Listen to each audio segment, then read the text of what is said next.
Olá, tudo bem? Sou o professor Kleber Ramos, coordenador do curso de pós-graduação em gerenciamento de projeto da UFSC e vim aqui para falar de um assunto contigo bastante interessante. Sabe qual é? Os erros mais comuns que a gente pratica em gerenciamento de projetos. Acompanha comigo, vou falar de 5 em específico, legal? Acompanha aqui comigo. Os 5 erros mais comuns. O primeiro deles é o objetivo pouco claro, né, do projeto. O projeto inicia, né, sem clareza com o que se quer realizar. Ou ainda, o projeto inicia sem clareza quanto às restrições do projeto, ou seja, quanto que eu posso gastar, quanto que eu tenho de prazo, quanto que eu tenho de custos nesse projeto. Ou ainda, o projeto inicia sem você identificar o que o cliente precisa, os chamados requisitos, ok? E aí você pode perguntar, pô, mas como é que eu resolvo isso aí, professor Kleber? Né? Tenho aqui algumas dicas de alguma postura, de algumas coisas que você pode fazer por isso. Segue comigo. Como eu posso resolver isso? Muito simples. Desenvolver um termo de abertura o quanto antes possível. Sim, você vai fazer isso aqui com o seu patrocinador do seu projeto. Ou ainda, garantir que o patrocinador aprove o termo de abertura. Ou seja, toda organização vai saber que esse projeto realmente está rodando agora na sua organização. Ou ainda, levantar os requisitos com o seu cliente o quanto antes. Começou o projeto, já começa a levantar os requisitos para evitar que você está começando um projeto quadrado. Legal? Esse é o primeiro erro mais comum, ou seja, a gente não saber o que a gente vai fazer já de cara no início do projeto. Segue mais um, sabe qual é? Muito comum, planejamento. Vamos lá. Falta de planejamento, talvez um dos maiores problemas em gestão de projetos. Quando, por exemplo, você não define um plano e já começa executando as atividades, né? O famoso fazejamento. Ou ainda, você não define quem deve fazer o quê, quando, como e por quanto. Ou seja, você não sabe, começa o projeto, você não define coisas importantíssimas, não responde essas 4 questões fundamentais. Ou ainda não define os seus indicadores, qual vai ser a sua linha de base para você medir o quanto você gastou, quanto que você está entregando e o que você está entregando, né? Bastante comum. Planejamento e replanejamento é altamente comum e é você que vai aprender com a gente aqui, vai poder fazer melhor no seu próximo projeto. Vamos ver aqui como é que eu posso resolver isso? Vamos ver dicas para a gente resolver isso aqui. Como resolver? Primeiro, desenvolva um plano que vai ser o seu guia, o seu plano de projeto, em conjunto com a sua equipe, ok? Não faça isso sozinho, envolva a sua equipe para você poder fazer isso de uma forma abrangente. Responda no seu plano as perguntas quem, como, quando e por quanto. Se você sair do seu planejamento com essas questões respondidas, acredite, você está fazendo um ótimo planejamento. Ou ainda, fazer um plano o mais simples, objetivo possível, que contenha os indicadores e que possa ser flexível. Tá? Esse é o erro número 2. E o terceiro erro mais comum, sabe qual é?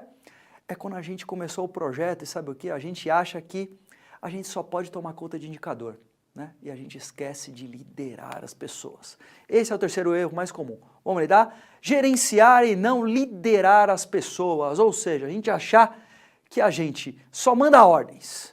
Não delegamos, a gente faz comando e controle, né? Esse modelo não é mais tão bom para a gente entregar itens de projeto.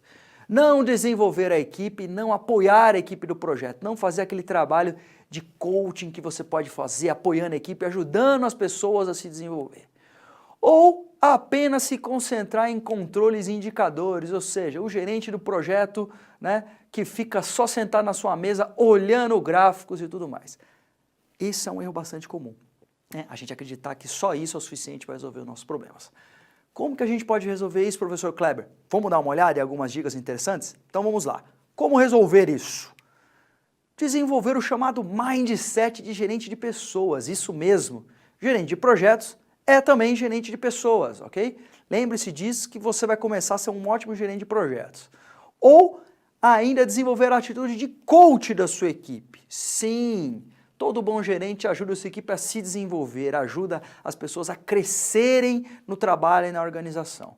E ainda envolver-se e participar ativamente das entregas e das atividades da equipe. Sim, não é só ficar olhando e fazer não, é estar lá junto, é fazer pelo exemplo, fazer as coisas acontecer, tá? Esse era o próximo item, mas a gente ainda tem mais dois que são complicados. Sabe quais são?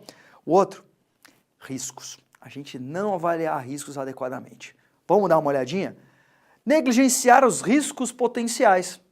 Não pensar que temos ameaças e oportunidades no projeto o tempo todo, que a gente precisa dar uma olhada nisso ao longo do projeto. Não desenvolver um plano de resposta a esses riscos potenciais, não criar um plano de ação para a gente tratar esses riscos. Ou ainda, não considerar análises dos riscos como parte do dia a dia do trabalho de projetos. Tá? Essas são as partes mais comuns que a gente faz, negligenciando os riscos potenciais do nosso projeto. Mas como a gente pode resolver? Algumas dicas aqui, segue comigo. Como resolver? Primeiro, identificar riscos desde o início do projeto e ao longo de todo o projeto. Okay? Não esqueça disso, ao longo de todo o projeto. Ou ainda desenvolver um plano que seja dinâmico de resposta ao risco. Por que dinâmico, professor Kleber?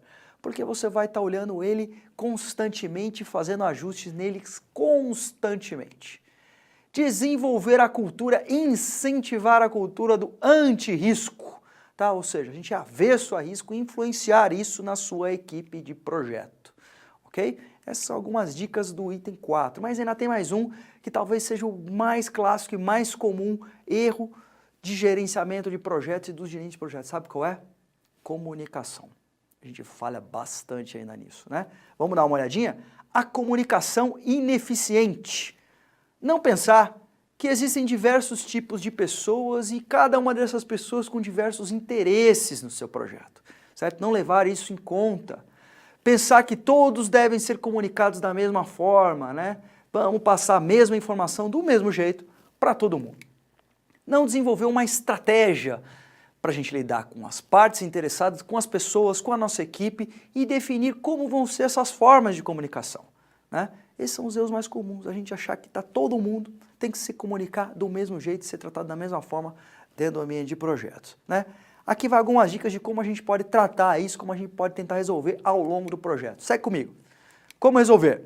Desenvolver um plano de comunicação com as pessoas do seu projeto, ou seja, envolver o seu time, ver como a gente pode se comunicar com todos da melhor forma possível, da forma mais eficaz possível. Se vai ser por e-mail, se vai ser tete a tete, se vai ser olho no olho, reuniões, enfim, a gente definir isso em conjunto.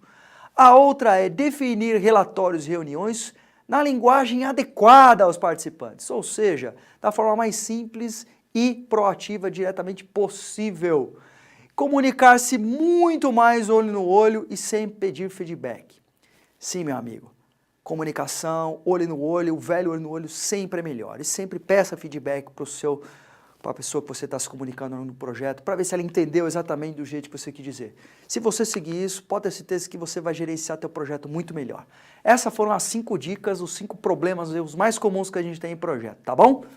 Terminamos por hoje, um grande abraço para você, até a próxima.